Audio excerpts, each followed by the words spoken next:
The capital is fast turning into a battlefield.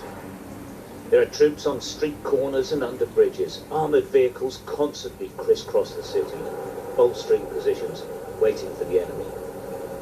The Ukrainian military are fighting, but they will struggle to hold on. Tanks, APCs and trucks manoeuvre beneath the road arches. They're attempting to shield themselves from attack from the skies, holding on until the Russian infantry and paratroopers attempt to get further into Kiev by road and on foot. Well, that's the expectation anyway. There's been a huge exodus from the city. Those left behind attempt to thumb lifts, heading west. Others stop passing cars and ask if they're heading their way. More often than not, it's a fruitless hope. The air raid sirens are irregular now. It's scary stuff. With their belongings, they try to hurry off the streets. Most head for the metro stations, trying to get underground.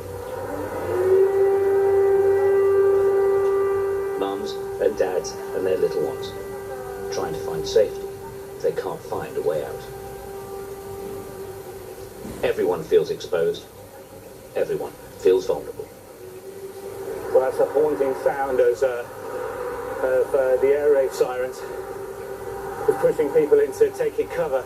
Just heard a crump of an explosion. It's like this all over the city now.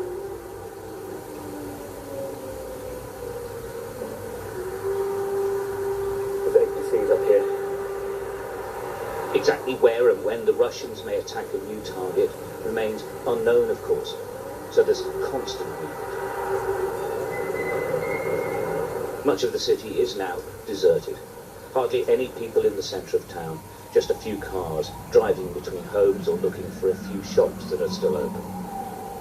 And on the streets as well, civilian militia, armed and ready to support the army.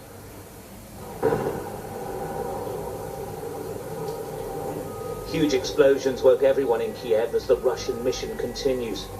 Fiery debris falling onto residential buildings below. This is life in Kiev now. The country's president making exactly that point. When bombs fall on Kiev, it happens in Europe, not just in Ukraine.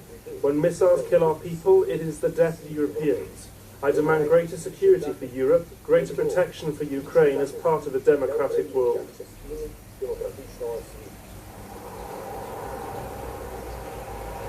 Many of the Ukrainian soldiers are very young and inexperienced. 21-year-old Sergei Petroshenko is the only soldier guarding a footbridge. He has fired 16 rounds in his life. Now he waits for the Russians. His home village has already fallen.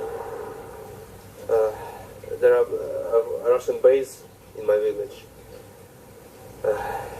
And from my village they're gonna go here on Kyiv to capture it. Yeah, it's really scary and terrifying. I am called to my parents. They really scared. There's Russians in our village, enemies.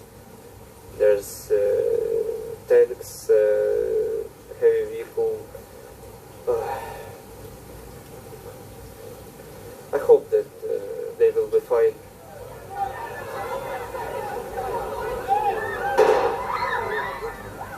In their thousands, they descended on the central railway station, trying to get seats on